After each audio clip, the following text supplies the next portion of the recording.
ఈరోజు రియాన్స్కి lunch box కోసం ముల్లంగితో చపాతీలు చేసుకున్నాను.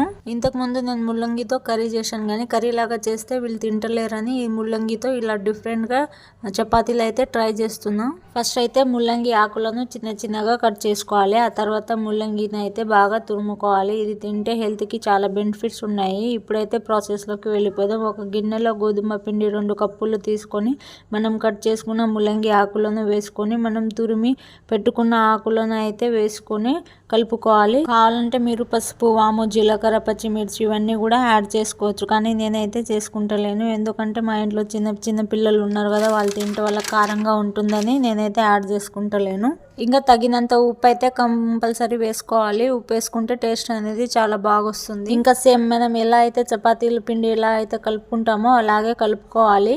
ఇంకా ఇందులో వాటర్ అయితే కలపడం అవసరం లేదు. ఎందుకంటే ముల్లంగిలోనే వాటర్ ఎక్కువగా ఉంటుంది కాబట్టి అవే సరిపోతాయి. ఇంకా మనం డైలీ చపాతీలు ఎలా అయితే చేసుకుంటామో అలాగే చపాతీ లాగా చేసుకొని కాల్చుకొని తినడమే. చపాతీ కంటే చాలా సింపుల్గా అయిపోతాయి.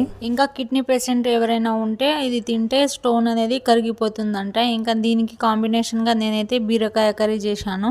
Please like, share and subscribe.